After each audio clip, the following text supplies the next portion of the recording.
بسم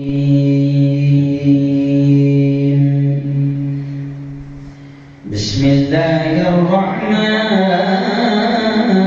الرحيم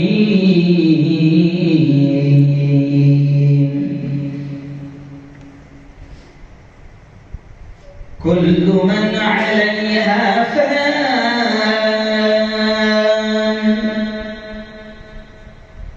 كل من عليها فان ويبقى وجه ربك ذو الجلال والإكرام فبأي آلاء ربكما تكذبان وقال تعالى الله لا إله إلا هو الحي القيوم لا تأخذه سنة ولا نوم له ما في السماوات وما في الأرض وقال تعالى ولتسألن يومئذ عن النعيم وقال تعالى فلا تحسبن الله غافلا عما يعمل الظالمون وقال تعالى إن الله لا يحب المفسدين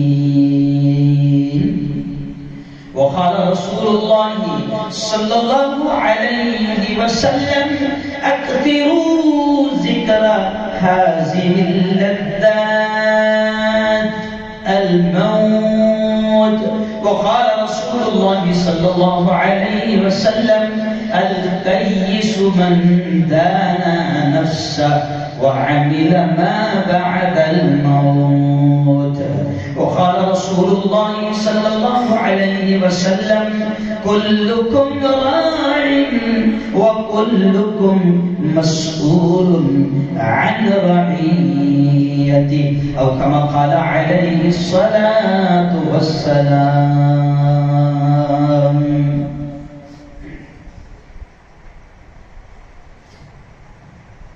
اٹھ شیر مجاہد ہوش میں آ تعمیر خلافت پیدا کر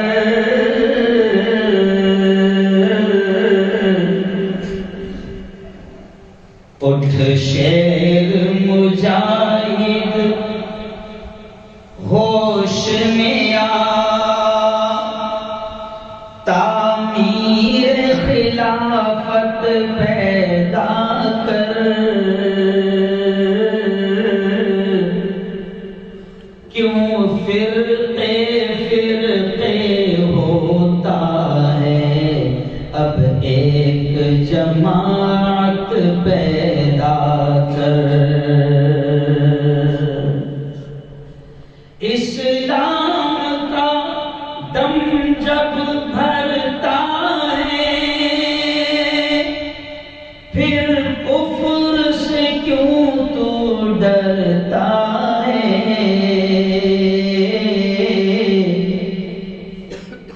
یا تو اسلام کا نام نہ لے یا شوق شہادت پیدا کر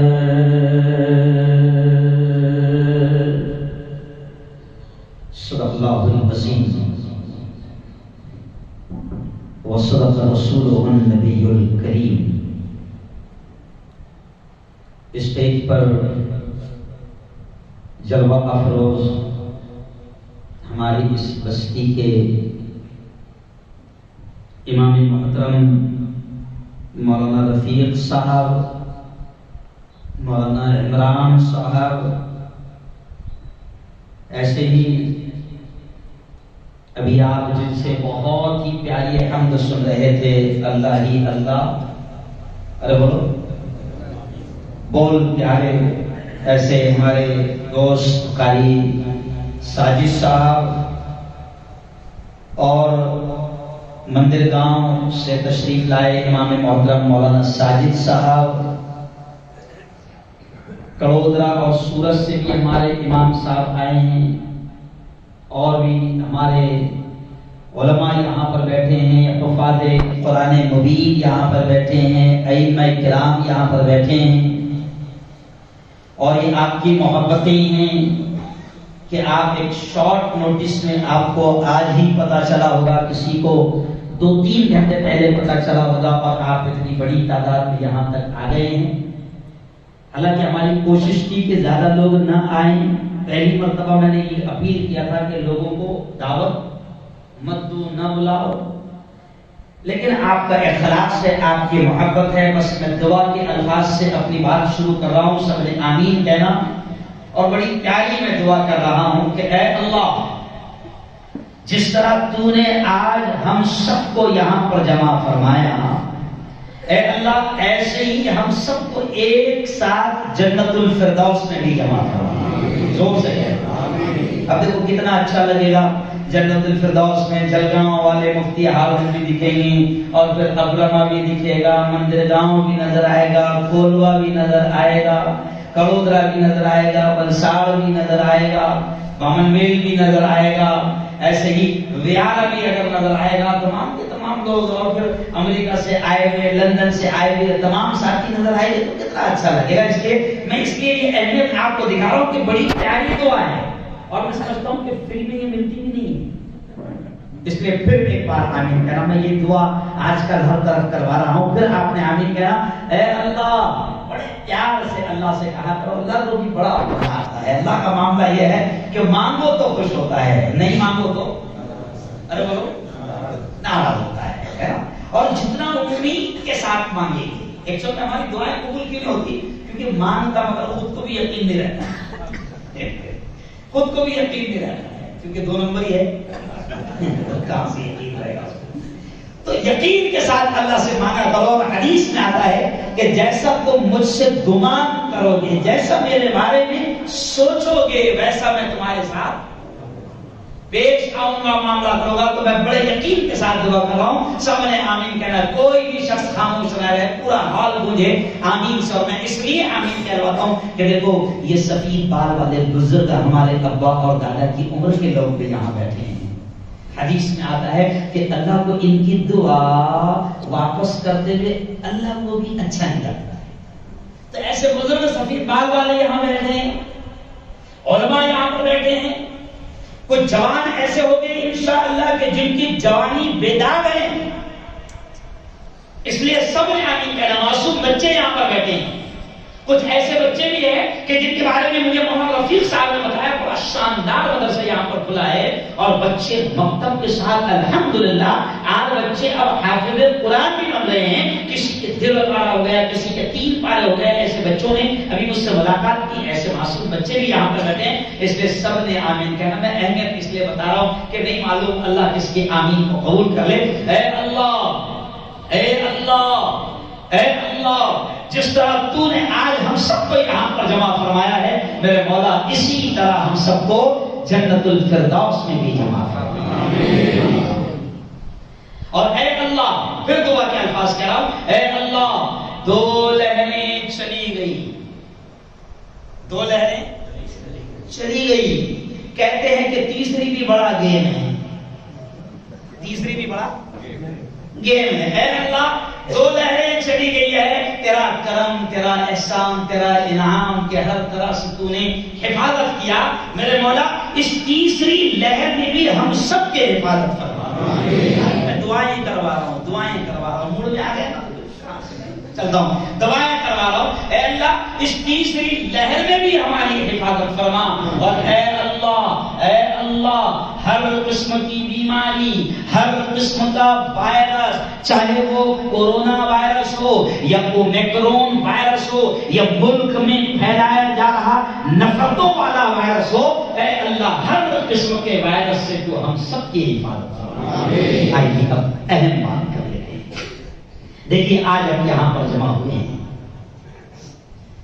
اور جیسے آپ نے پہلے ہی سن لیا ہوگا کہ یہ پروگرام بھائی مشتاق موٹر والا اور ان کے پریوار نے، بھائی صاحب ان کی فیملی نے ایصال ثواب کی نیت سے یہ ایک پروگرام سجایا ہے۔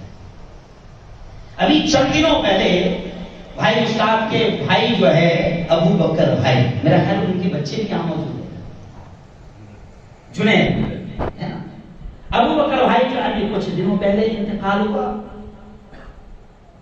اور ابھی یہ لوگ جانے بھی والے ہیں۔ ان کے دماغ میں ایک بات آئی کہ نہیں، ایصال ثواب کے لیے ایک پروگرام سجا لیا جائے، علماء کرام آئیں گے، دعا ہوگی، اللہ اور اس کے رسول کی تھوڑی دیر بات ہو جائے گی تو کتنا اچھا رہے گا۔ میں یہ بات یہ اس لیے سمجھا رہا ہوں کہ باقاعدہ مولانا اب لوگوں کا یہ ذہن بننا چاہیے۔ یہ جو مرحومین ہے نا، آج ہم کسی کے ایصال ثواب کے لیے یہاں پر بیٹھے ہیں، ہم اس نیت سے بیٹھے ہیں کہ ابو بکر بھائی کو یہ جتنے لوگ آئے ہیں، علماء ہیں، حفاظ ہیں، امام ہیں اور ائمہ کرام ہیں، آپ تمام لوگ ہیں، یہ جتنے لوگ آئے ہیں آمین کہیں گے تو ہماری ایک نیت ہے کہ اس کا ثواب جو ہے بھائی ابو بکر کو پہنچے، مشتاق بھائی کے والد محترم کو پہنچے، مشتاق بھائی کی والدہ محترمہ کو پہنچے، اور ہم بھی نیت کر لے انشاءاللہ اللہ کے خزانوں میں کوئی کمی نہیں ہے۔ ہم آپ کے لیے بھی نیت کر رہے ہیں، آپ ہم سب کے اپنے رشتہ داروں کے لیے بھی ہم نیت کریں تو اللہ کے خزانے میں کوئی کمی نہیں ہے، اللہ سب کو برابر کا ثواب پہنچائے گا۔ لیکن ایصال ثواب کا یہ پروگرام اس طرح سے ہو رہا ہے تو مجھے خوشی ہو رہی ہے، ورنہ کیا ہوتا ہے لوگ کیا کرتے ہیں، سی ایم کرتے ہیں، خیر یہاں تو پڑھے لکھے لوگ یہاں نہیں کرتے ہوں گے، تیسرے دن سی ایم کرتے ہیں، فاتحہ کرتے ہیں، یا پھر وہ 40ویں دن کرتے ہیں، یا پھر 1 سال کے بات کرتے ہیں جسے برسی کہتے ہیں۔ میں بہت سادے انداز میں آپ کو سمجھانے کی کوشش کر رہا ہوں، یاد رکھو یہ طریقہ جو ہم اپنا رہے ہیں کہ 30ویں دن قرآن پڑھ کر بخشنا جسے سی ایم کہتے ہیں، یا 40ویں دن قرآن پڑھ کر بخشنا جسے چہلم کہتے ہیں، یہ 1 سال ہو جائے گا تو برتھ ڈے کی طرح ان کی بھی، مرنے والوں کی بھی برسی منانا جسے برسی کہتے ہیں، یہ اسلام کا بالکل بھی طریقہ نہیں ہے۔ اور سی ایم کے نام پر، چہلم کے نام پر پورے خاندان کو جمع کر کے کھانا کروانا یہ بھی ایصال ثواب کا طریقہ نہیں ہے۔ میں سمجھتا ہوں مولانا یہ بہت عام بات ہے جو سمجھانا بہت ہو۔ جی ہاں، میں نے میری ماں کا انتقال ہوا، میرے ابا کا انتقال ہوا، قبرستان میں نے اعلان کیا کہ بھیا ظہر کے پہلے تدفین ہو گئی، تو میں نے اعلان کیا میرے بچوں کے انتقال کے وقت بھی ظہر کے پہلے تدفین ہو گئی، تو میں نے اعلان کیا کہ ابھی بعد نماز ظہر جو ہے وہ ایصال ثواب ہوگا، قرآن خوانی ہوگی، دعا ہوگی۔ تو 2-3 رشتہ داروں نے مجھ سے کہا کہ یہ تو مرنے کے بعد تو 3 دن کے بعد ہوتا ہے نا، تو میں نے کہا دیکھو ایصال ثواب کا فائدہ کیا ہے، ایصال ثواب کا فائدہ یہ ہے کہ اللہ کا وعدہ ہے کہ قرآن کا ایک حرف بھی آپ اگر پڑھ کر بخشو گے، ایک لفظ بھی آپ اگر پڑھ کر بخشو گے، ایک آیت بھی اگر آپ پڑھ کر بخشو گے، اور پیارے آقا محمد مصطفیٰ زور سے کہہ دو صلی اللہ علیہ وسلم نے تو طریقہ بتا دیا ہے کہ اگر پورا قرآن نہیں پڑھ سکتے تو احادیث کے خلاصے میں یہ ملتا ہے کہ 3 مرتبہ سورہ اخلاص پڑھ دو، اپنی ماں کو بخش دو، 3 مرتبہ سورہ اخلاص پڑھ دو، اپنے باپ کو بخش دو، 3 مرتبہ سورہ اخلاص پڑھ دو، اپنے مرحومین کو بخش دو، 3 مرتبہ اگر آپ نے قل هو اللہ احد کی سورت پڑھ لی اور بخش دیا تو پیارے آقا محمد مصطفیٰ صلی اللہ علیہ وسلم نے فرمایا کہ اس مرحوم کو پورا ایک قرآن پڑھ کر بخشنے کا ثواب ملے گا۔ کتنا آسان طریقہ ہے، لیکن کوئی بخشنے کو تیار نہیں، اور فارمیلٹی پوری کر رہے ہیں۔ تو میرے رشتہ داروں نے کہا کہ مفتی صاحب وہ تو 3 دن کے بعد میں قرآن خوانی ہوتی ہے نا، تو میں نے کہا بھائی قرآن خوانی کا فائدہ کیا ہوتا ہے کہ اگر ہم پڑھ کر بخشیں گے تو تو ہو سکتا ہے کہ اللہ تعالیٰ ان آیتوں کی برکت سے مرحوم کو قبر میں سکون نصیب کرے، اور ہو سکتا ہے کہ اللہ ان آیتوں کی برکت سے اس وقت اس کے قبر کے عذاب کو ہٹا لے۔ تو قرآن کی آیتیں پڑھنے کا یہ فائدہ ہے۔ تو میں نے کہا بھائی جیسے مر گیا تو ویسے ہی قرآن پڑھ کر بخشو اور دعائیں کرو تاکہ اس کو اس کا ثواب ملے۔ اب اگر آپ یہ کہہ رہے ہیں کہ 3 دن کے بعد ہم بھیجیں گے، تب تک کہ آپ گویا کہ فرشتوں کو کہہ رہے ہیں کہ 3 دن تک کی جتنی دھلائی کرنا ہے میں ایک دم سادے انداز میں سمجھانے کی کوشش۔ آپ کو 40 دن کا موقع دیا جا رہا ہے کسٹڈی کا، نہیں سمجھا؟ کسٹڈی بولتے ہیں اس کو، ہے نا؟ ابھی وہ شیطان کو بھی 14 دن کی بھی سمجھ رہا ہے نا؟ ایک شیطان کو بھی 14 دن کی کسٹڈی ملی۔ تو میں بالکل سادے انداز میں سمجھا رہا ہوں کہ مرحومین کے لیے 3 دن کا انتظار نہ کرو، مرحومین کے لیے 40 دن کا انتظار نہ کرو، مرحومین کے لیے 1 سال ہوگا، پھر ہم برسی کریں گے اور پھر 50 مدرسے کے بچوں کو بلا کر قرآن خوانی کروائیں گے، اس کا انتظار مت کرو۔ میرا یہ کہنا ہے کہ اللہ نے بہت آسان کر دیا ہے، اپنے مرحومین سے اگر محبت ہے تو ان کو بخشنا ہے۔ تو آپ قرآن پورا نہیں پڑھ پا رہے، کوئی بات نہیں، چلتے پھرتے، بلکہ آپ 5 وقت کی نماز پڑھ رہے ہیں، ارے باپ کا اتنا تو حق ہے کہ 2 منٹ اس کو 3 مرتبہ قل هو اللہ احد پڑھ کر بخش دیا جائے۔ وہ ماں جس نے 9 مہینے پیٹ میں رکھی ہے اور جس ماں نے پالا پوسا بڑا کیا، اس ماں کا اتنا تو حق ہے کہ 3 مرتبہ سورہ اخلاص قل هو اللہ احد پڑھ کر اسے ہر نماز کے بعد بخش دیا جائے۔ لیکن کیا کریں، کوئی بخشنے کو تیار نہیں۔ نبی محترم صلی اللہ علیہ وسلم نے بالکل آسان طریقہ بتایا، آپ فرض نماز پڑھیے، کوئی بات نہیں، 5 منٹ سکون سے بیٹھ جاؤ۔ یہ ایثار ثواب کا پروگرام ہے، اس کے بعد یہی سے شروع کیا کہ 5 منٹ سکون سے بیٹھ جاؤ، درود شریف پڑھ لو، 3 مرتبہ سورہ اخلاص پڑھ لو، اور پورے اپنے ماں باپ کے ساتھ پورے رشتہ داروں کو بخش دو اور تمام اہل ایمان کو بخش دو۔ اللہ کے خزانے میں کوئی کمی نہیں۔ لیکن افسوس کہ آج حال یہ ہو گیا ہے کہ جن اولادوں کو ماں باپ نے کروڑوں کا بنگلہ چھوڑ کر دیا، جن اولادوں کے لیے ماں باپ کینیڈا گئے، امریکہ گئے، لندن گئے، 30 سال 40 سال زندگی کے وہاں پر رہے اور کروڑوں روپے کما کر یہاں پر گاؤں میں بھیجا، آج میں بڑے، یا تو آپ اسے مجھے میرا غصہ کہہ لیں یا جو بھی کہہ لیں، آج حال یہ ہے کہ ایسی اولاد کے جن کے لیے ماں باپ نے گھر بار، کھیتی باڑی، فیکٹری اور کروڑوں کی جائیداد چھوڑ کر گئی ہے، آج ان اولادوں کو ماں باپ کے لیے 5 منٹ نکال کر سورہ اخلاص پڑھ کر بخشنے کا وقت نہیں۔ او یارو، ایک اور نصیحت میں آپ کو کروں گا، دیکھو قبرستان جایا کرو۔ میں آج ایک دم سادے انداز میں عام بات کرنا چاہ رہا ہوں۔ قبرستان جایا کرو، قبرستان جایا کرو۔ کبھی اپنی ماں کی قبر پر، اپنے باپ کی قبر پر کھڑے رہ جایا کرو، ان کو کچھ نہیں چاہیے۔ تم اگر پہنچ جاؤ گے اور وہاں پر قرآن کی چند آیات پڑھ دو گے، ہو سکتا ہے کہ اللہ تمہارے اس اخلاص سے پڑھنے کی برکت سے اللہ تمہارے ہمارے ماں باپ کے قبر میں جو عذاب بھی اگر ہو رہا ہوگا تو اللہ اس کی برکت سے ختم کرے گا۔ قبرستان جایا کرو۔ یہ نہیں بھائی سجاد والا یہاں بیٹھے ہیں، نہیں بھائی بلسار والے بیٹھے ہیں، ان کو معلوم ہے مولانا، آج میں کھل کر کہہ رہا ہوں کہ میرا خود کا ساجد صاحب یہ معمول ہے کہ جب میں میرے شہر میں رہتا ہوں تو ہر روز جب میں میرے شہر میں رہتا ہوں تو فجر کے بعد پابندی سے میں قبرستان جاتا ہوں، پابندی سے قبرستان جاتا ہوں۔ وجہ کیا ہے؟ 2 وجہ اس کی۔ ایک وجہ تو یہ ہے کہ وہاں پر جا کر ان مرحومین کو بخش دو، تمہاری انہی چیزوں کے وہ محتاج ہے، بخش دو ان کے لیے۔ اور دوسری چیز کہ پیارے آقا صلی اللہ علیہ وسلم نے یہ بھی فرمایا ہے کہ قبرستان جایا کرو۔ علماء لکھتے ہیں کہ نبی کریم صلی اللہ علیہ وسلم نے قبرستان جانے کا حکم اس لیے دیا ہے کہ جب آدمی قبرستان جاتا ہے، قبروں کو دیکھتا ہے، ٹوٹی پھوٹی قبروں کو دیکھتا ہے، تو وہاں جا کر اس کو اس کی خود کی بھی موت یاد آتی ہے کہ مجھے بھی یہاں آنا ہے، مجھے بھی یہاں آنا ہے. میں جب قبرستان جاتا ہوں تو میں دیکھتا ہوں کہ بہت بڑا ہمارے گاؤں کا شرکیہ تھا، اس کی بھی قبر نظر آ رہی ہے. بہت بڑا ہمارے یہاں کا MLA تھا، اس کی بھی قبر نظر آ رہی ہے.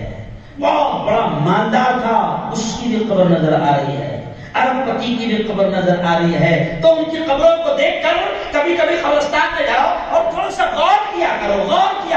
قرآن خود کہتا ہے، اور اللہ کے بندو، قرآن خود کبھی کبھی کہتا ہے تدبروا یا اولی الابصار، اے عقل والو تدبر کیا کرو، کبھی سوچا کرو.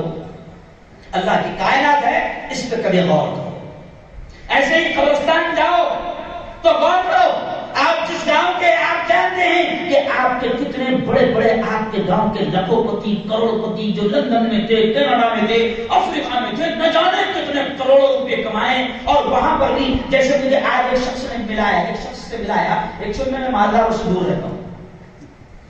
میری عادت ہے، میرے پیر صاحب سمجھایا کرتے تھے مالداروں سے دور رہو تاکہ وائرس نہ آئے. کیا نہ آئے؟ تب ایک شخص نے ملایا، مفتی صاحب ملین سے لندن میں کروڑ پتی ہے. نہیں سمجھا جملہ، نہیں سمجھا. ہندوستان میں کروڑ پتی نہیں ہے. کہاں کروڑ پتی ہے؟ لندن میں کروڑ پتیوں میں شمار ہے. آؤ قبرستان میں دیکھو، زمین کھا گئی آسمان کیسے. قبرستان میں دیکھو، مغل بادشاہ کی قبریں بھی آپ کو ملے گی. قبرستان میں دیکھو، تاج محل کے بنانے والے بھی وہاں پر پڑے ہوئے ملیں گے. قبرستان میں دیکھو لال قلعہ جس نے بنایا وہ بھی قبرستان میں پڑا ہوا ہے. بی بی کا مقبرہ جس نے بنایا وہ بھی قبرستان میں پڑا ہے. گول گنبد جس نے بنایا وہ بھی قبرستان میں پڑا ہے. 50 سال تک اس ملک پر جس نے حکومت کیا اورنگزیب بادشاہ، وہ بھی قبرستان میں پڑا ہے. بڑے شہنشاہ آپ کو قبرستان میں ملیں گے. دیکھو خلدآباد ایک مقام ہے مہاراشٹر میں، اورنگ آباد کے 35 کلومیٹر پہ خلدآباد ایک مقام ہے. ہم گئے تھے نا؟ نہیں، میں لے کر گیا وہاں سے. خلدآباد میں کون ہے معلوم؟ حضرت اورنگزیب رحمت اللہ علیہ کی مزار ہے. آج میں نصیحت ہی کر دیتا ہوں. حضرت اورنگزیب رحمت اللہ علیہ کی مزار ہے، اور اورنگزیب کی مزار جو ہے وہ کھلی ہے، بالکل سارا مٹی کی ہے.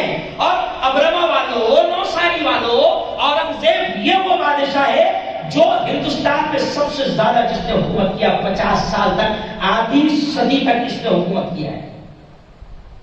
اور ایسی حکومتیں ان بادشاہوں کے پاس میں تھی.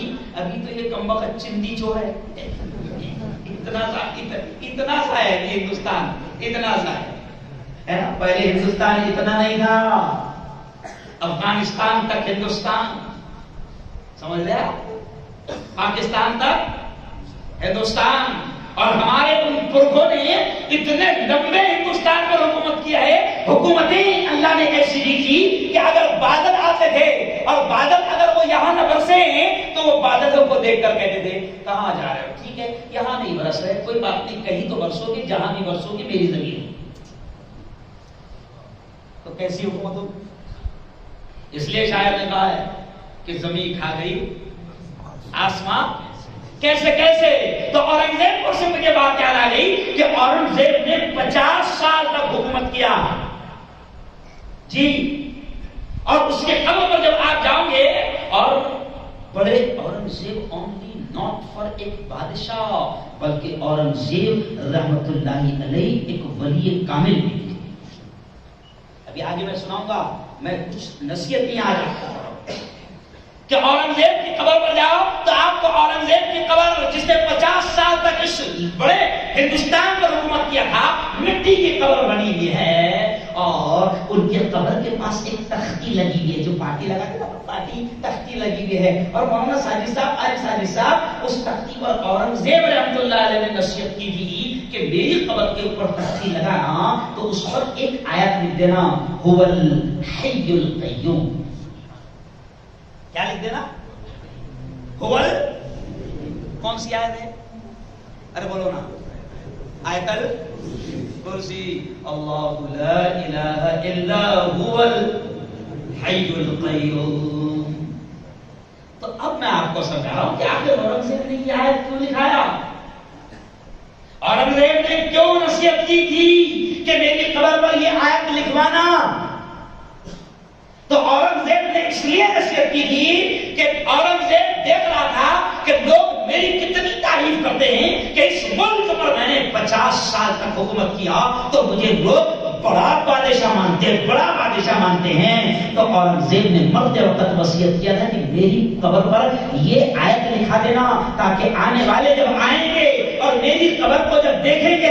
آج بھی آپ جب قبر پر جاؤ تو وہاں پر ایک اندھا ایک نابینا مجاور کھڑا رہتا ہے اور ان کے بارے میں وہ آپ کو تھوڑی ہسٹری بتاتا ہے. تو وہ بتاتے یہ کہے گا جو میں آپ کو بتا رہا ہوں وہ بتاتے یہ کہے گا کہ اورنگزیب نے یہ آیت لکھانے کی وصیت کی تھی, نصیحت کی تھی کہ میری قبر پر یہ آیت لکھانا. اور اورنگزیب کا مقصد یہ تھا کہ دنیا والوں کو یہ پتہ چل جائے کہ دیکھو جس مغل شہنشاہ اورنگزیب نے 50 سال تک اس بڑے ملک پر حکومت کیا ہے وہ بھی منو مٹی میں دبا ہوا ہے. اور بتا دینا لوگوں کو, پیغام دے دینا, سندیش دے دینا لوگوں کو کہ هو الحی القیوم, زندہ رہنے والی اور باقی رہنے والی ذات صرف اور صرف اس کی ہے.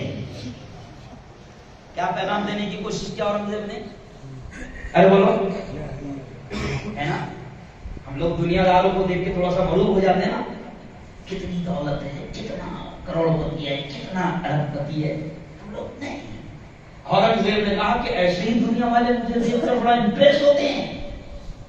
تو اورنگزیب نے کہا کہ یہ آیت لکھ دینا تاکہ لوگوں کو پتا چلے کہ دیکھو 50 سال اس ملک پر حکومت کرنے والا اورنگزیب مٹی میں دفن ہے. جی ہاں, لوگوں کو پتا چلے. اور یہی وجہ تھی کہ سکندر نے بھی لوگوں کو بتانے کے لیے جب لوگوں کو پتہ چلا اوہو سکندر شہنشاہ فاتح سلطان آدھی دنیا کو فتح کر لینے والا شہنشاہ سلطان سکندر, تو لوگ سوچتے ہوں گے کہ کتنی دولتیں کتنا خزانہ اس کے پاس ہے. تو سکندر نے بھی دنیا کے پاگلوں کو نصیحت کرنے کے لیے یہ کہا تھا کہ جب میں مروں تو میرے دونوں ہاتھوں کو پھیلا کر جنازے کے باہر رکھ دینا تاکہ جانے والے جب دیکھیں گے میرے جنازے کو دیکھیں گے تو میرے کھلے ہاتھ جب نظر آئیں گے تو ان کو یہ بھی نظر آئے گا سکندر بھی کچھ نہیں لے جا رہا ہے یار. نہیں اب نہ وہ ہلاکو ہے اور نہ اس کے ساتھی ہے. اب نہ وہ ہلاکو ہے اور نہ اس کے ساتھی ہے. جنگ جو وہ کورس ہے اور نہ اس کے ہاتھی ہے. کل جو تن کے چلتے تھے اپنی شان و شوکت پر شمع تک نہیں جلتی آج ان کی تربت پر. کر گناہوں سے توبہ آخرت سنبھل جائے, آخرت سنبھل جائے, آخرت سنبھل جائے. کر گناہوں سے توبہ آخرت سنبھل جائے, آخرت سنبھل جائے. دم کا کیا بھروسہ ہے جان کب نکل جائے, جان کب نکل جائے. مٹھی باندھ کے آنے والے رہ جائے گا. دھن دولت جاگیر سے تمہیں کیا پایا کیا پائے. قوالی میں مگر قوال بھی پانی بھرتا ہے. بہت آسان آج کچھ نصیحت کرنے کہ اللہ کے بندو, وہ اللہ کے بندو. دیکھو سکندر نے بھی نصیحت کر کے گیا کہ میں کچھ نہیں لے کے جا رہا ہوں. وہ اپنے والوں دیکھو ہتھیلی خالی ہے, اور نوساری والوں دیکھو یہ دونوں ہاتھ میرے خالی ہے. اور اورنگزیب کہتا ہے کہ دیکھو میں بھی 50 سال حکومت کرنے والا قبر میں مٹی میں دفن ہوں, اور میں نے بھی آیت لکھا دیا ہوں کہ هو الحی القیوم. کہ او دنیا کے پاگلوں, اگر تم یہ سوچتے ہو کہ شہنشاہ اورنگزیب 50 سال ہندوستان پر حکومت کرنے والا بہت بڑا بادشاہ تھا, تو دنیا کے پاگلوں دیکھو یہ تمہارا 50 سال راج کرنے والا بادشاہ بھی اس وقت مٹی میں دفن پڑا ہوا. ہو جاؤ. اس لیے میں نے خطبے میں آج آیت کیا پڑھا, عیسیٰ کے ثواب کا پروگرام ہے تو وہی آیتیں میرے ذہن میں آئی. میں نے آیت کیا پڑھا, کل من علیہا فان. اللہ کہتا ہے ہر چیز کو فنا ہونا ہے. کل من علیہا فان ویبقى وجہ ربک ذو الجلال والاکرام. اللہ کہتا ہے ہر چیز کو فنا ہونا ہے. یہ زمین فنا ہوگی, یہ آسمان فنا ہوگا, یہ پورا کائنات کا نظام فنا ہوگا, یہ پورا کاروبار, یہ پورا سسٹم فنا ہوگا, یہ حکومتیں یہ فنا ہوگی, یہ سلطنتیں فنا ہوگی, یہ جن کو تم بادشاہ سمجھ رہے ہو یہ بھی فنا ہوگے. مغلوں کو دیکھو میں نے فنا کر دیا, بادشاہوں کو دیکھو میں نے فنا کر دیا, ہمایوں کو دیکھو دفن ہے مٹی کے نیچے, اورنگزیب کو دیکھو دفن ہے مٹی کے نیچے, شاہ جہاں کو دیکھو دفن ہے مٹی کے نیچے. یہ جتنے ہیں اللہ کہتا ہے کل من علیہا فان, ہر چیز کو فنا ہونا ہے. وَيَبْقَى وَجْهُ رَبِّكَ ذُو الْجَلَالِ وَالْإِكْرَامِ, اور باقی رہنے والی ذات صرف اور صرف اللہ کی ہے. اور آیت کرسی پڑھتے ہیں تو اس میں یہی ہے هو الحی القیوم, کہ وہی حی, وہی ہمیشہ ہمیشہ زندہ رہنے والا ہے, وہی ہمیشہ ہمیشہ باقی رہنے والا ہے.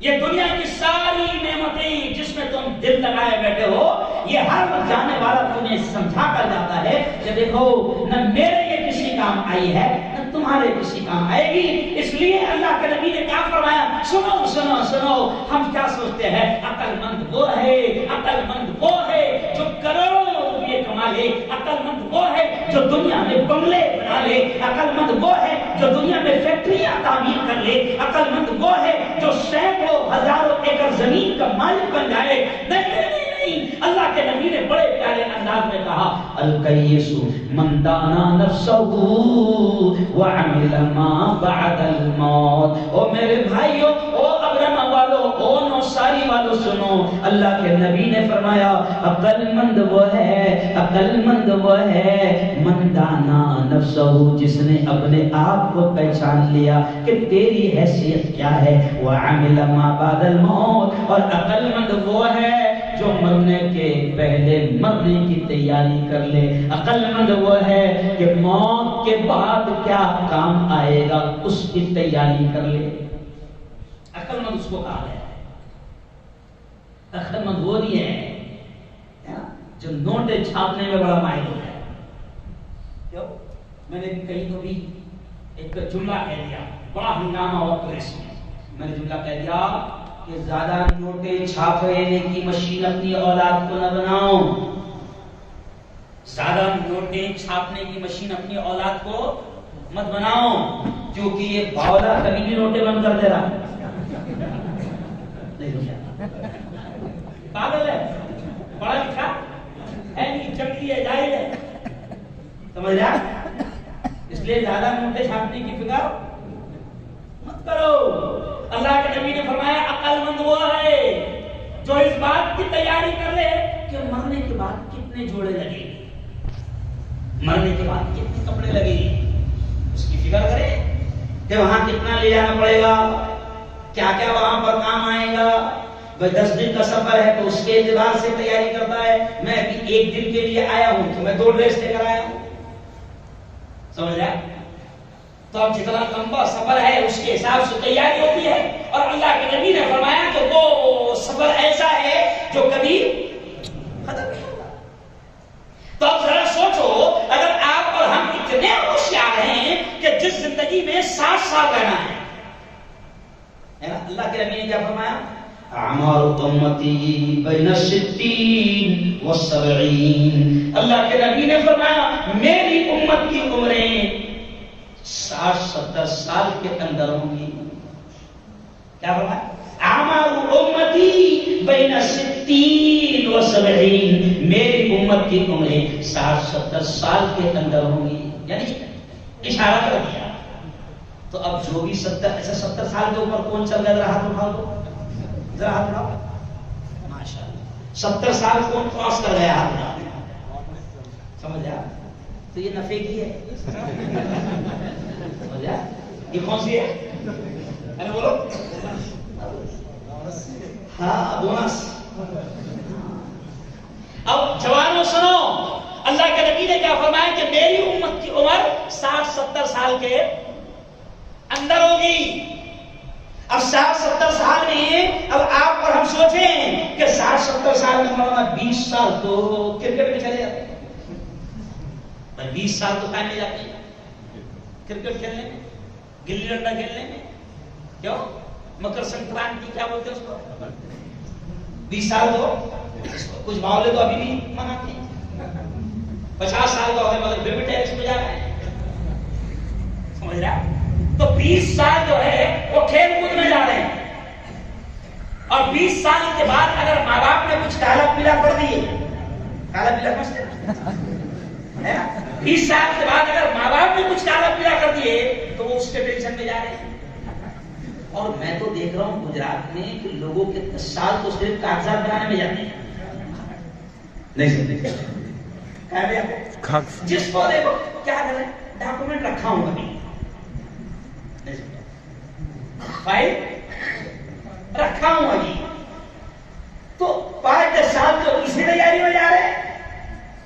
اب نبی پاک صلی اللہ علیہ وسلم کہہ رہے ہیں کہ میری امت کی عمر 60-70 سال کے اندر ہوگی. اب اگر 30-40 سال ایسے ہی ویسٹ کر دیا، ایسے ہی ضائع کر دیا اور مرنے کی تیاری کچھ بھی نہیں کرا، تو بتاؤ اس سے بڑا پاگل کون؟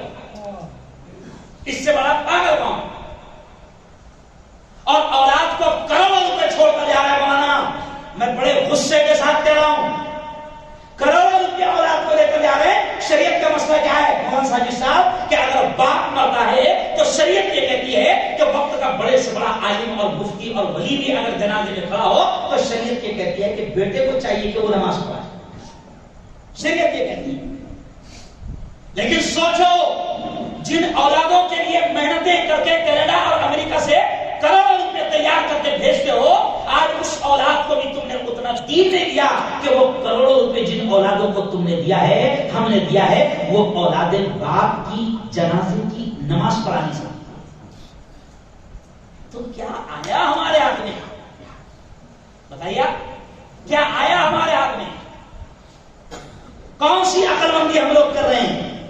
کون سی تیاری ہماری ہے؟ ابھی ایک واقعہ اتنا سنگین آیا کہ بولتے ہوئے شرم آتی ہے، اور وہ بھی واقعہ مولانا یہاں کا نہیں، مدینے کے قبرستان کا ہے. مدینے کے قبرستان کا آیا کہ مدینے کے قبرستان میں آپ نے دیکھا ہوگا ایک ویڈیو وائرل ہوا تھا کچھ مہینوں پہلے کہ مدینے کے قبرستان میں بھائیوں میں جھگڑے ہو گئے. باپ نے کروڑوں روپے چھوڑ کر گیا، قبرستان میں جھگڑے ہو گئے. تو جس ہتھیار سے قبر کو کھودا جاتا ہے، جس پھاوڑے سے، قبرستان میں بھائیوں میں وہی پھاوڑے چل رہے ہیں.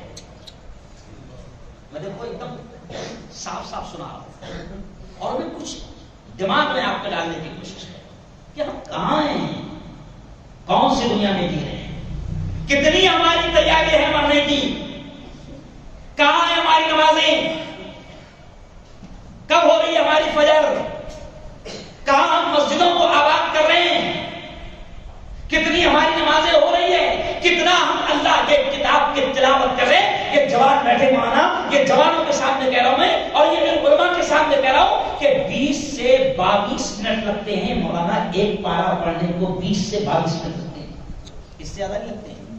بہت زیادہ اگر سمجھو عام آدمی رہا تو وہ آدھا گھنٹہ لگاتا ہے، آدھا گھنٹہ لگاتا ہے. مولانا ساجد صاحب، مولانا آپ کو میں صاف طور سے کہہ رہا ہوں رفیق صاحب کہ آج یہ میری قوم کا جوان، یہ میری قوم کا جوان رات کو 3-4 گھنٹے تک کر واٹس ایپ پر بیٹھنا اس کے لیے آسان ہے، فیس بک پر چیٹنگ کرنا اس کے لیے آسان ہے، ٹویٹر پر چیٹنگ کرنا اس کے لیے آسان ہے، سوشل میڈیا پر موبائل پر یہ ہماری قوم کے جوان، اور ہم خود سوشل میڈیا پر موبائل پر 5 گھنٹہ لگا رہے ہیں، لیکن آدھا گھنٹہ ہم قرآن کا پارہ ڈیلی نہیں پڑھ پا رہے. یہ فیکٹ ہے، یہ حقیقت ہے. آدھا گھنٹہ 25 منٹ لگتے ہیں قرآن کا ایک پارہ پڑھنے. اگر ہم 5 وقت کی نماز پڑھ کر، اگر 5 وقت کی نماز پڑھ کر 10 منٹ یا 5 منٹ بھی اگر قرآن کی تلاوت کرے تو روزانہ 1 پارہ ہو جائے گا اور سال بھر میں 1 مہینے میں 1 قرآن ہو جائے گا، سال بھر میں 12 قرآن ہو جائیں گے۔ لیکن آج افسوس ہے، میں بالکل شاید کوئی میری بات کو غلط نہیں کہہ سکتا ہے، ہر آدمی ہر جوان کم سے کم 2 گھنٹہ واٹس ایپ پر دے رہا ہے۔ گاڑی میں بیٹھا موبائل، سونے سے پہلے موبائل چیک کر رہا ہے، کسی کا میسج تو نہیں آیا؟ اٹھنے کے بعد آپ کو کیا، اٹھنے کے بعد کچھ لوگ ایسے کہ جیسے اٹھے ویسے موبائل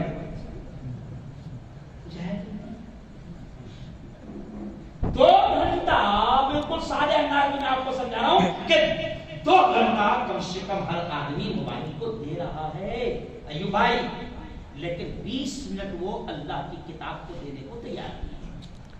کون سی تیاری مانگی ہے بتائیں آپ؟ ایک نماز کے لیے مولانا 10 منٹ لگتے ہیں، 10 منٹ لگتے ہیں ایک نماز کے لیے۔ 5 نمازوں کے لیے پورے 24 گھنٹوں میں سے 5 نمازوں کے لیے 50 منٹ یا زیادہ سے زیادہ 1 گھنٹہ۔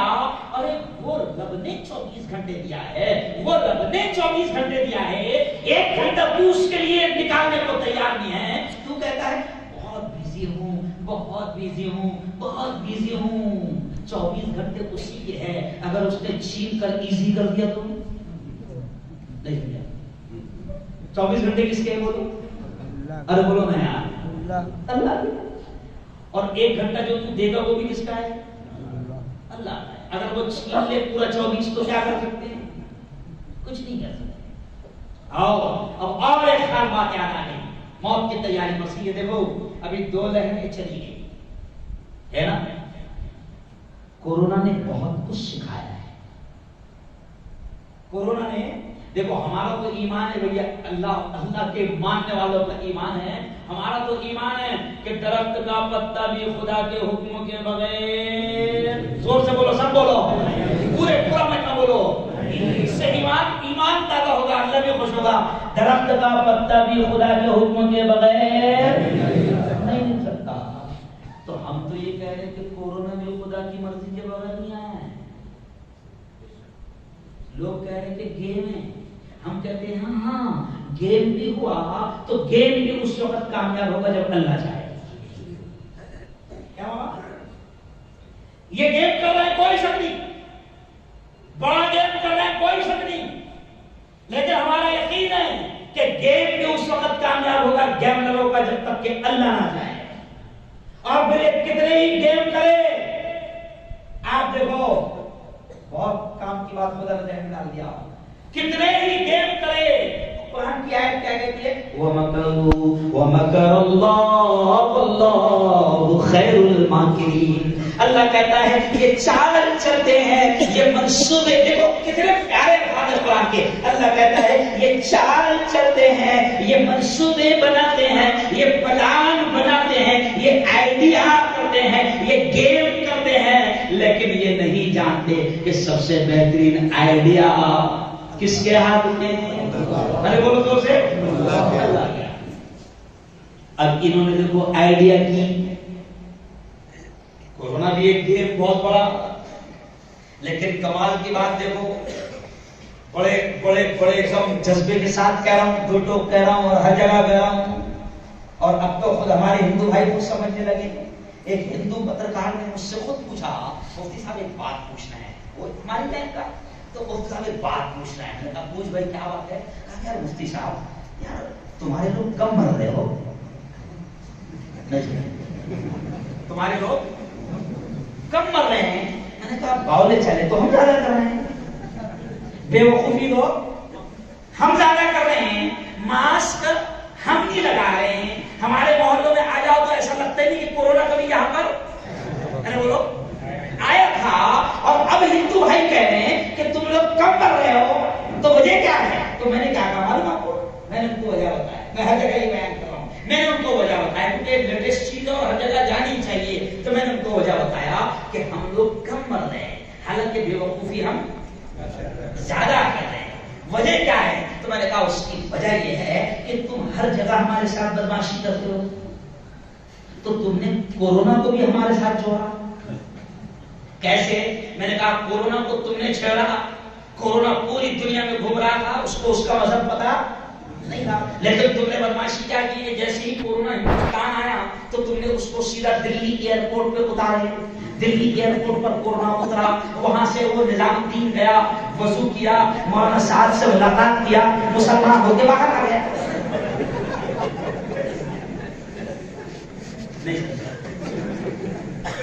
کورونا کو دلی میں تم نے اتارے, وہاں سے کورونا کو کہاں لے کر گئے؟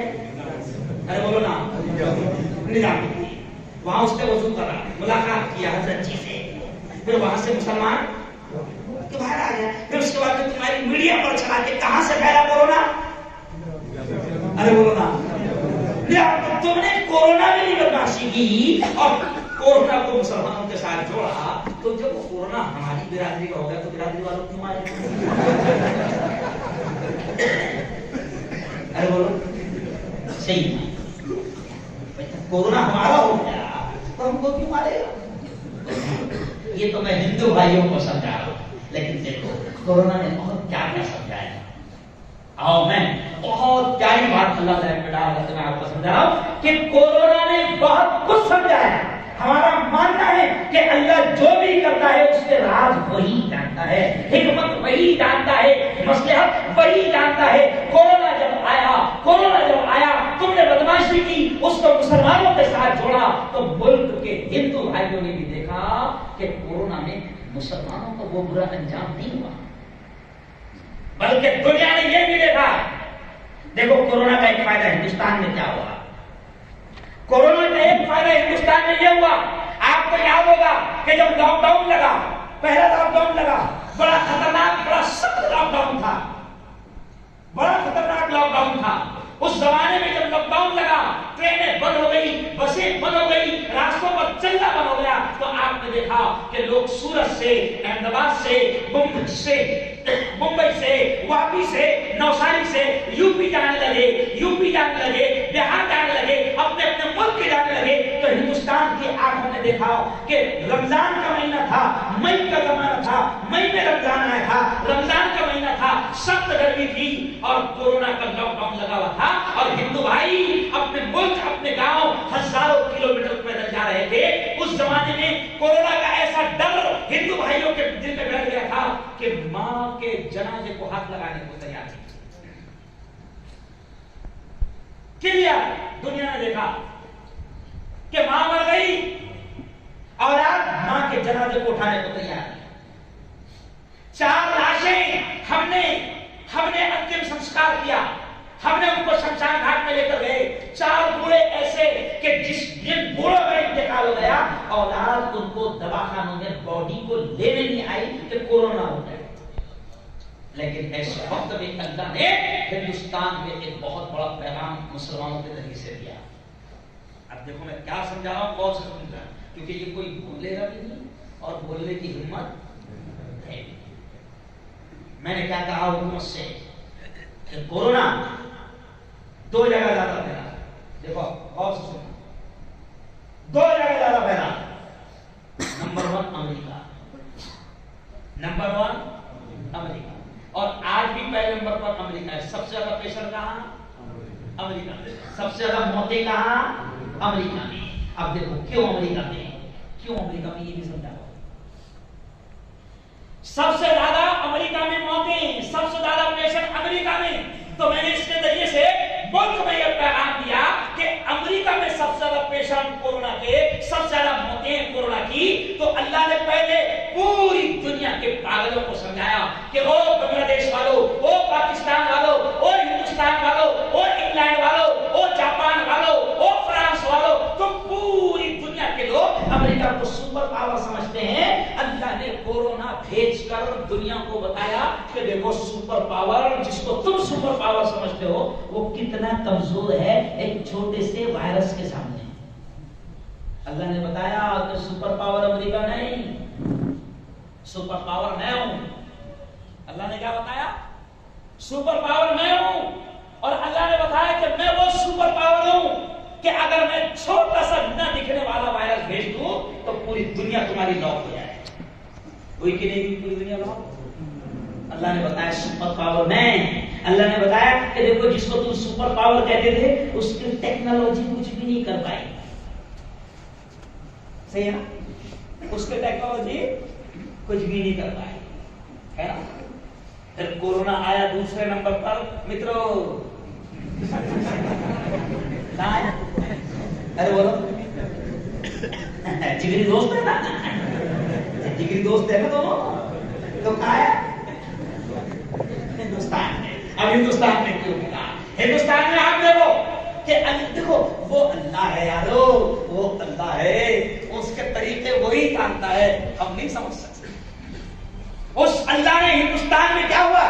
ہندوستان میں کورونا بہت پھیلا. تو آپ کو یاد ہے کورونا پھیلنے کے پہلے 1 سال تک مسلمان دھرنے پر بیٹھا ہوا تھا, نہیں یاد ہے؟ کائے پر بیٹھا ہوا تھا؟ شاہین باغ بنایا ہوا تھا. کیا بیٹھا ہوا تھا؟ سی اے کے خلاف لڑ رہا تھا, این آر سی کے خلاف لڑ رہا تھا. حکومت کہتی تھی نکال کر رہیں گے, مسلمان کو نہیں رہیں گے. دھرنا چل رہا تھا. میرے اس وقت کے میرے ویڈیو دیکھی تھی جو میرے نعرے لگے تھے, بہت اس وقت میں نے بہت دھوم مچایا. این آر سی کے ٹائم میں پورے ہندوستان میں مجھے بلایا گیا, میں نے بہت دھوم مچایا. وہ میرا ایک نعرہ بہت مشہور ہوا تھا, ٹکلے تیری گنڈا گردی نہیں چلے گی. بہت مشہور ہوا تھا. تو بڑے بڑے ٹی وی چینلوں نے دکھایا کہ دیکھو یہ کیا کہہ رہا ہے مفتی اعظم, اس کو کب گرفتار کیا جائے. تو اب اس وقت کیا تھا کہ حکومت کہہ رہی تھی, میں نے کہا ہندوستان کی حکومت سے کہ ہندوستان میں کورونا کیوں آیا تم بھی سن لو. میں نے کہا 1 سال تک کے مسلمان کہہ رہا تھا کہ ہم یہاں کے ہیں, ہمیں اس ملک کو سجایا سوارا دیا, ہمیں اس ملک کو اتنا دیا کہ کروڑوں روپے آج تم ہمارے باپ دادا کی چھوڑی ہوئی جائیداد سے کھا رہے ہو, اتنا دیا. تو تم پھر بھی کہتے تھے چور کہ تم یہاں کے نہیں اور تم جاؤ گے تم تو نکال کر رہیں گے, ہے نا. تب جو حکومت کہہ رہی تھی ملک سے نکالیں گے, ملک سے نکالیں گے, ملک سے نکالیں گے, ملک سے نکالیں گے, اللہ نے لایا کورونا. اب وہ حکومت جو ملک سے نکالنے کی بات کر رہی تھی, دیکھو اللہ کا سسٹم کیسا رہتا ہے. جو حکومت ملک سے نکالنے کی بات کر رہی تھی وہ حکومت اب ہاتھ جوڑ کر کہنے لگی کہ کیا اپنے گھروں میں رہیں.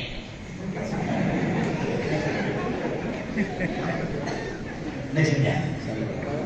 ملک میں کہا ہے اور کیا اپنے گھروں میں رہیں اور باہر آئے تو ڈنڈے کھائیں گے. تو وہ حکومت جو ملک سے نکالنے کی بات کر رہی تھی, کورونا اللہ نے ایسا لایا کہ وہ کہہ رہی تھی کہ بیٹا ملک کو تو چھوڑ, تیرے گھر میں سے باہر نکلا تو 200 روپے ڈنڈ اور ڈنڈے. نہیں سمجھا؟ تو میں نے ابھی بھی کہا میں نے حکومت سے کہ باولے چیلنج کریں گے تو تیسری آ رہی. نہیں سمجھا؟ لیکن مسلمانوں تم کو بھی میں سمجھا رہا ہوں اب اس پر کہ ہو اللہ کے ہو جاؤ. اللہ کا سسٹم بڑا پیارا ہے اور وہ نرالے نرالے اچھوتے اچھوتے انداز سے اپنے بندوں کو سمجھانے کی کوشش کر رہا ہے. یارو اللہ نے کورونا کے ذریعے سے, آپ کو معلوم ہے کورونا کے ذریعے سے اللہ نے ہندو بھائیوں کو اسلام بھی سمجھایا, مگر افسوس ہے کہ مسلمان سمجھتے ہیں. کورونا کے ذریعے سے اللہ نے ہندو بھائیوں کو اسلام سمجھایا. اب آپ بولیں گے وہ کیسے ہے نا, وہ بھی تو معلوم ہونا چاہیے نا. ہم لوگوں نے ایک پروگرام رکھے جلگاؤں, ہمارا پروگرام کا عنوان تھا مسجد پریچے, یعنی مسجد کیا ہوتی ہے ہندو بھائیوں کو بتانا. کیونکہ آج ہمارے مدرسوں کے خلاف غلط فہمیاں پھیلائی جا رہی ہے, مسجدوں کے خلاف غلط فہمیاں پھیلائی جا رہی ہے. تو ہم لوگ مہاراشٹر میں پروگرام رکھتے ہیں مسجد پریچے, یعنی ہندوؤں کو بلاتے ہیں, 150-200 ہندوؤں کو بلاتے ہیں, اس میں وکیل بھی, ڈاکٹر بھی اور بڑے بڑے نیتا بھی رہتے ہیں, اور ان کو دکھاتے ہیں یہ دیکھیے یہ وضو خانہ ہے, یہ طہارت خانہ ہے, یہ وضو کرتے ہیں نماز سے ایسا پہلے, یہاں نماز ہوتی ہے, اور یہ ممبر ہے, ممبر پر امام جمعہ کو کھڑے رہتا ہے, خطبہ دیتا ہے. یعنی ان کو بتاتے ہیں کہ یہ مسجد ہے اور مسجد میں یہ ہوتا ہے. تب آپ سن کر تعجب کرو گے کہ ہم نے مسجد پریچے پروگرام رکھے, اس میں وکیلوں کو بھی بلایا اور 3 شہر کے بڑے ڈاکٹر بھی تھے, 3 شہر کے بڑے ڈاکٹر بھی تھے. اب طہارت خانہ ہم نے بتایا ان کو, طہارت خانے میں طہارت کیسے ہوتی ہے, پاکیزگی کا حکم اسلام نے کیسے دیا ہے. اب اس کے بعد وضو ہم نے کر کے دکھایا کہ صاحب نماز کے لیے وضو کرنا پڑتا ہے اور وضو ایسا ایسا ہوتا ہے. اب دیکھو مسلمانوں میں کیا سمجھا رہا ہوں. اب وضو جب ڈاکٹروں نے دیکھے تو ہم نے ان کو بتایا ایسا ایسا وضو, خلال بولتے ہیں اس کو, کیا بولتے ہیں خلال, تو ایسا ایسا ایسا ایسا وضو اور ایسا ایسا. تو ڈاکٹروں نے بڑے غور سے وضو کو دیکھا.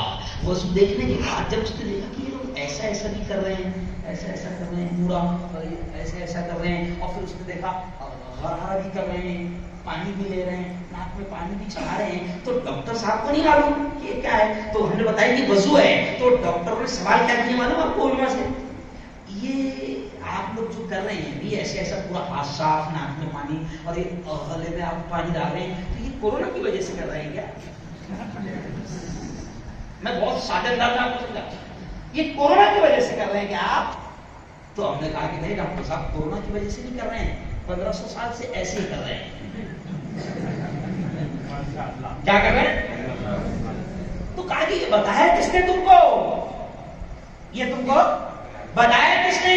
تو ہم نے کہا کہ پریشد محمد صلی اللہ علیہ وسلم نے 1500 سال پہلے یہ بتایا تھا کہ 5 مرتبہ نماز کے لیے تم کو اس طریقے سے ہاتھ صاف کرنا ہے, ناک صاف کرنا ہے اور اس طریقے سے تم کو وضو کرنا ہے. تو وہ تینوں ڈاکٹروں نے ممبر کے قریب آ کے جب ان سے ان کے تاثرات کیے گئے کہ آپ کو کیسے لگا, تو انہوں نے کہا کہ یہ جتنا ایٹم ابھی آپ نے وضو میں کیے ہیں یہ سارا ہم لوگوں کو کورونا سے بچنے کے لیے ابھی سکھایا جا رہا ہے.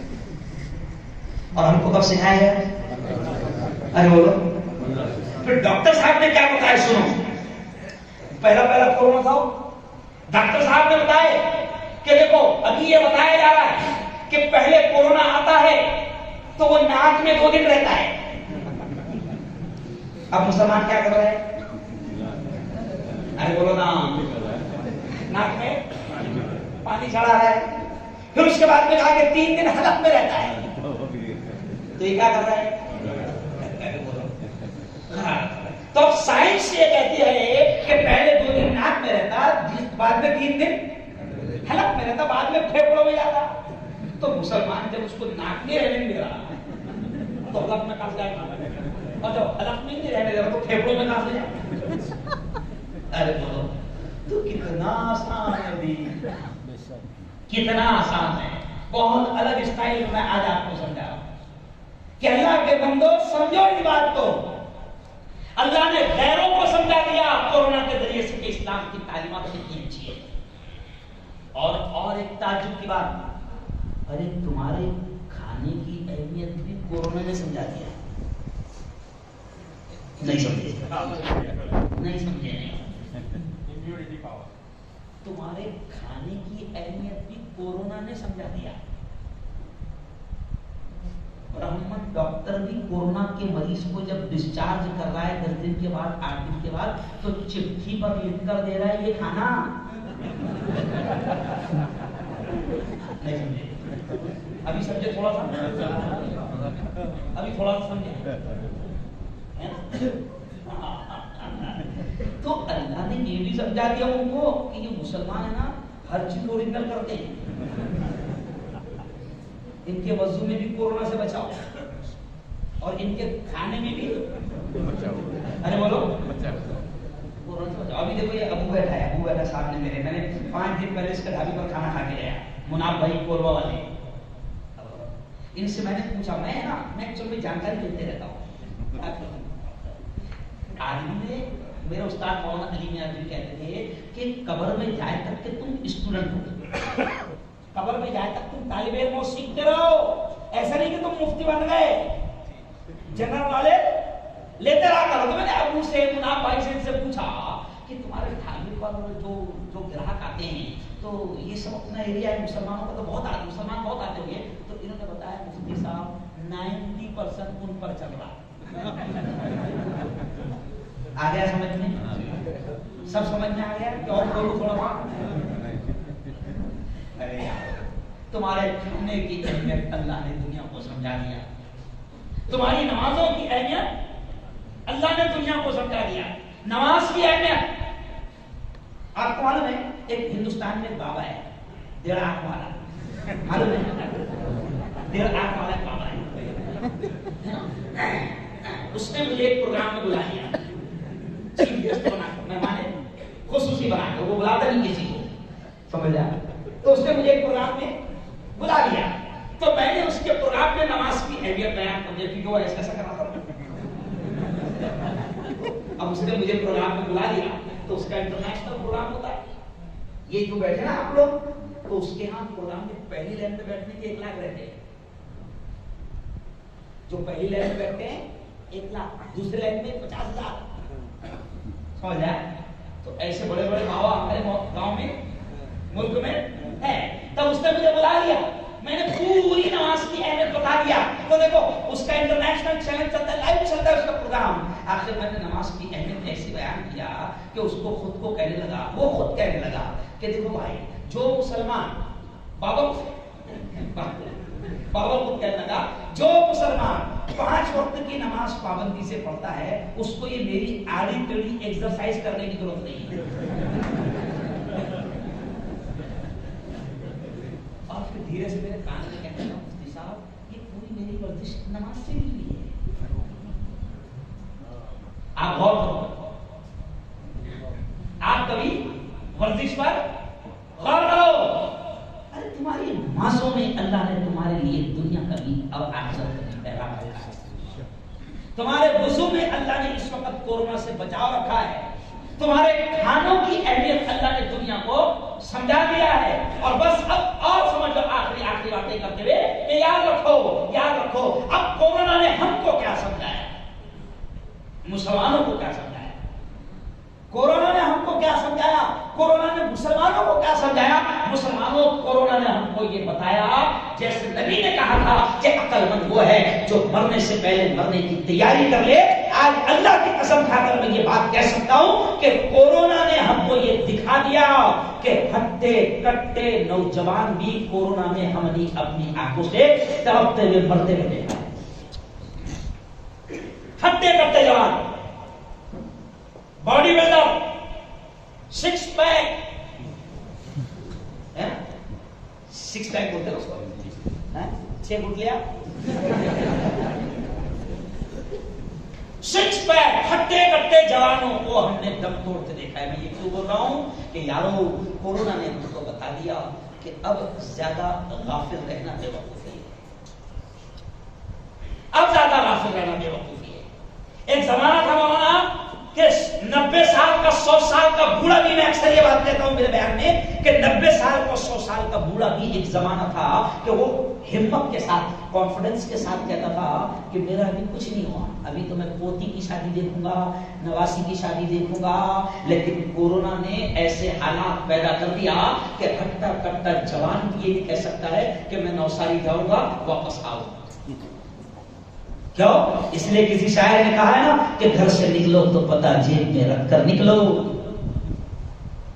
گھر سے نکلو تو پتہ جیب میں رکھ کر نکلو.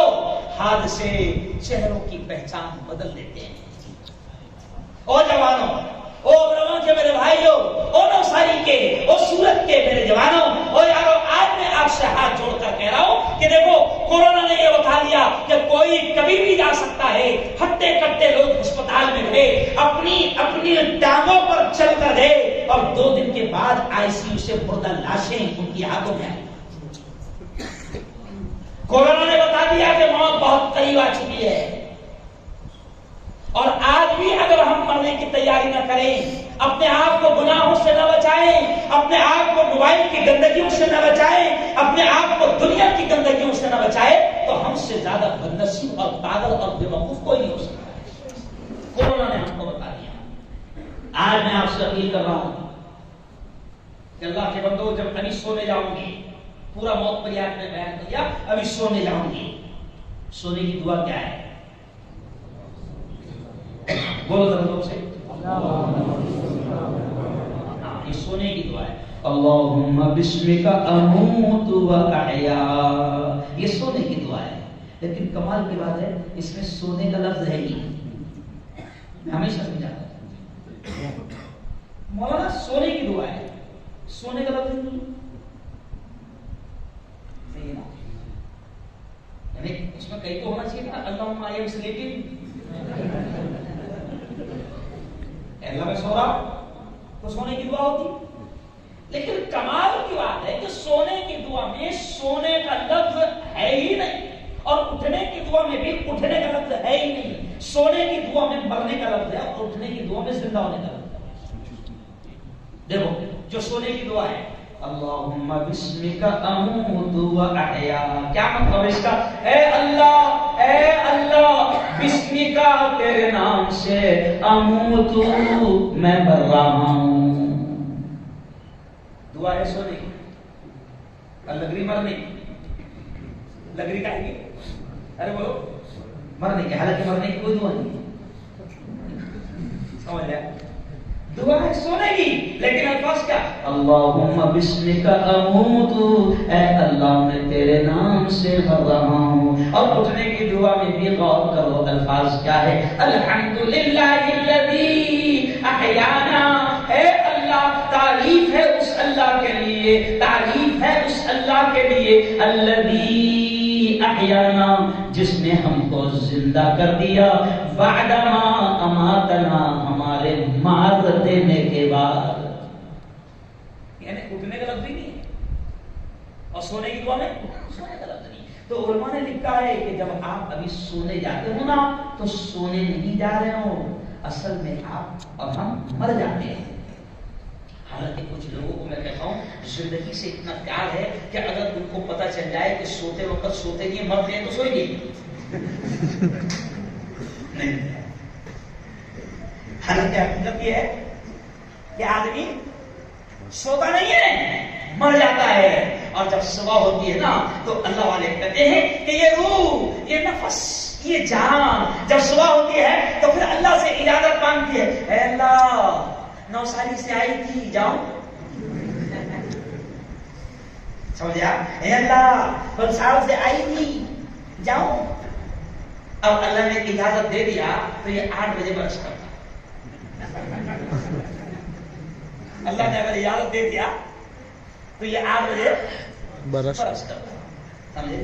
اس کو یہ احساس نہیں ہے کہ وہ رب نے مجھے دوبارہ زندگی دیا ہے تو میں 2 رکعت اس کے سامنے جھک جاؤں، سجدہ کر لوں. او اللہ کے بندو یہ وقت ہے، اور یہ وقت ہے، یہ وقت ہے. اب میں یہ بھی نہیں کہہ سکتا ہوں کہ کتنا ہے، کیوں؟ اس لیے یہ وقت ہے، کب چھین لیا جائے کوئی پتہ نہیں. میں بھی آپ کے سامنے بات کر رہا ہوں، میں بھی آپ کے سامنے بیان کر رہا ہوں. ابھی میرا پلان ہے کہ میں ولسال جاؤں گا، پھر ولسال سے ٹرین پکڑوں گا، پھر کل میرا ایک پروگرام ہے، پھر پرسوں ایک پروگرام ہے، پھر واپس 26 جنوری کو احمد آباد میں میرے ہاتھ سے جھنڈا ہے، پھر جھنڈا لہرانے جاؤں گا، پھر 27 کو آ جاؤں گا، پھر 28 کو سورج جاؤں گا. یہ سارے پلان بنے ہوئے ہیں، لیکن مجھے یہ خبر نہیں کہ میں یہاں سے بھی واپس جاؤں گا نہیں جاؤں گا، کوئی خبر نہیں. کیونکہ ہم نے دیکھا ہے کئی علماء جو زندگی پر وعظ اور نصیحت کرتے تھے، اللہ نے ان کی موت بھی ایسے لائی ہے کہ انہوں نے آخری جملہ بھی بیان کرتے کرتے ہی ادا کیے. تو مجھے خود کو خبر نہیں ہے کب موت آ جائے گی، کوئی کانفیڈنس بھی نہیں. میں یہ بھی نہیں کہہ سکتا کہ نہیں ہو ہی نہیں سکتا، ابھی تو الحمدللہ فٹ ہوں، ابھی تو الحمدللہ فٹ ہوں، ایسا ہو ہی نہیں سکتا. سوال ہی نہیں اٹھتا کہ موت آئے. نہیں یار، کبھی بھی موت آ سکتی. اس لیے آج میں آپ سے اپیل کر رہا ہوں کہ دیکھو آج ہم بھائی ابو بکر کے ایثار ثواب پہ بھی بیٹھے ہیں، اور ضرورت ہے وہ مرحومین جو دنیا سے چلے گئے ہیں نا، اب ان کا کچھ نہیں بچا ہے. پیارے آقا نے بھی فرمایا ہے کہ جب آدمی مر جاتا ہے، آدمی مر جاتا ہے تو اب اس کا عمل ختم ہو جاتا ہے. اب مر گیا، او یارو آج ہم زندہ ہیں، ہم نماز پڑھ سکتے ہیں، آج ہم زندہ ہیں، ہم حج کر سکتے ہیں، آج اللہ نے ہم کو مال دیا ہے، ہم زکات دے سکتے ہیں، آج اللہ نے ہم کو مال دیا ہے، ہم سب کا خیرات کر سکتے ہیں، آج اللہ نے ہم کو مال دیا ہے. ہمارے پڑوس میں اگر کوئی ہندو بھوکا ہے، پریشان ہے، ہم اس کی مدد کر سکتے ہیں، نیکیاں کما سکتے ہیں. آج اللہ نے موقع دیا ہے. لیکن پیارے آقا نے فرمایا کہ جب موت آ جائے گی تو پیارے آقا نے فرمایا کہ پھر اب اس کا عمل ختم. اب وہ نماز نہیں پڑھ سکتا، اب وہ زکات نہیں دے سکتا، اب وہ سب کا خیرات نہیں کر سکتا، اب وہ عمرہ نہیں کر سکتا، اب وہ حج نہیں کر سکتا، اب وہ بیواؤں کی، یتیموں کی، بے سہاروں کی مدد نہیں کر سکتا، اب وہ بھوکوں کو کھانا نہیں کھلا سکتا، اب وہ ننگوں کو کپڑا نہیں پہنا سکتا، اب نیکی کا کوئی کام نہیں کر سکتا ہے۔ بس جتنی زندگی اللہ نے دیا ہے، اس لیے عقل مند وہ ہے جو اس زندگی میں اس کا پورا پورا بینیفٹ اور فائدہ اٹھا لے، وہ عقل مند ہے۔ آج اللہ نے مجھے مال دیا ہے، اب دیکھو آخری بات میں سمجھا رہا ہوں، آج اللہ نے مجھے مال دیا ہے، آج اللہ نے مجھے مال دیا ہے تو میں صدقہ کر سکتا ہوں۔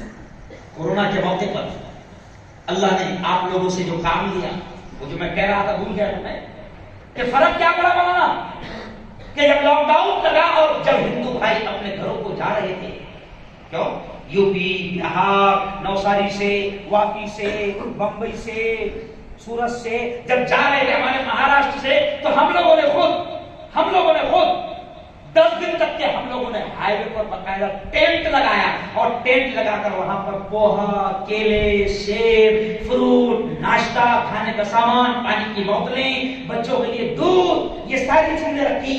اب دیکھو اس کا فرق کیا پڑا، دیکھو یہ چیز کوئی نہیں بتائے گا، اس کا فرق کیا پڑا آپ کو؟ 1 سال جب مسلمان NRC کے لیے دھرنے دے رہا تھا، تو اس وقت ان شیطانوں نے ماحول کو اتنا خراب کر دیا تھا کہ ہندو اور مسلمانوں میں نفرتیں بڑھ گئی۔ یعنی ان لوگوں نے کیا خراب کر دیا تھا، ڈائریکٹ آمنے سامنے، میں جو بولنا چاہ رہا ہوں تو سمجھو، نفرتیں بڑھا دی گئی تھی، مسلمان کو غدار بنانے کی کوشش کی جا رہی تھی، مسلمان کو بھگانے کی کوشش کی جا رہی تھی، اور بتایا جا رہا تھا، دماغ میں ڈال دیا گیا تھا ہمارے ہندو بھائیوں کے کہ یہ یہاں کے نہیں ہے، ہم ان کو بھگانے کی، نکالنے کی کوششیں کر رہے ہیں، انہوں نے ملک پر قبضہ کیا ہے۔ لیکن کیا ہوا، نفرتیں بہت بڑھ گئی، لیکن اللہ نے کورونا بھیجا، پھر کورونا میں جو مسلمانوں نے، کیونکہ دوسروں کو تو ڈر تھا نہیں، سمجھا، ہم کو ڈر ہے ہی نہیں سمجھا، ہم کو ڈر ہے نہیں، کیوں، ہمارا تو ایمان ہے۔ بلکہ ایک ہندو ڈاکٹر، کیونکہ میں 4 مہینہ کورونا ہاسپٹل میں رہا، تو ڈسکس ہوتے رہتی تھی، تو اس نے کہا کہ صاحب دیکھو عجیب عجیب بات اللہ لائف میں ڈال رہا ہے، اس نے کہا کہ صاحب آپ مسلمان لوگ کم کیوں مر رہے ہیں، اس کی وجہ بتاؤ۔ ہندو نے بتایا، میں نے کہا کیا، کہا کہ صاحب اس کی وجہ یہ ہے کہ یہ آپ کے ملاؤں نے جو آپ لوگوں کے دماغ میں ڈالے ہوئے ہیں، زندگی اللہ کے ہاتھ، موت اللہ کے ہاتھ، نفع اللہ کے ہاتھ، نقصان اللہ کے ہاتھ، تو اس کی وجہ سے تم لوگوں کا ایمان پکا ہے۔ پھر اس نے مثال کیا دیا، اب وہ بھی سمجھو، بہت کام کی باتیں آج میں بول رہا ہوں، اور پریکٹیکل نہیں سمجھا کیا، پریکٹیکل باتیں۔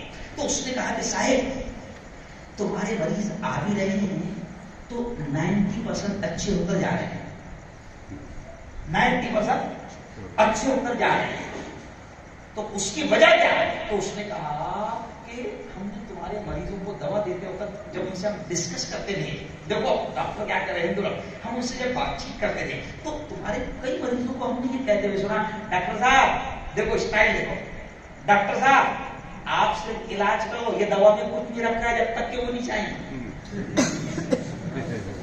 بولے تم لوگوں کو جو ایمان ہے نا، وہ تمہارے ول پاور کو، امیونٹی پاور کو بڑھا رہا ہے۔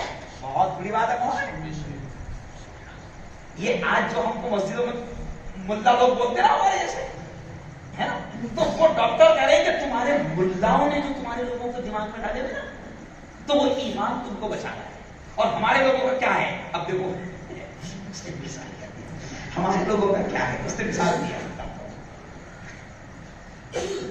اچھا بھی قریب ہونے میں، اور میں پوری پریکٹیکل مثال دے رہا ہوں۔ وہ کہنے لگے کہ صاحب ہمارے لوگ مر رہے کیسا، اس نے بتایا کہ جیسے ایک مریض ہمارا آیا، اس وقت انجیکشن نہیں مل رہا تھا، یاد ہے انجیکشن، یاد ہے آپ کو، نہیں مل رہا تھا، ڈاکٹر نے مثال کیا دیا کہ صاحب ہمارا مریض آیا، اس نے دیکھا کہ اس کی اولاد، اس کے بچے بھاگ دوڑ کر رہے ہیں، بہت غور سے سننا جب سمجھنا ہے یہ مثال، میں زیادہ کھول کے نہیں بتانا چاہتا۔ اس نے دیکھا کہ بچے اور رشتے دار بھاگ دوڑ کر رہے ہیں،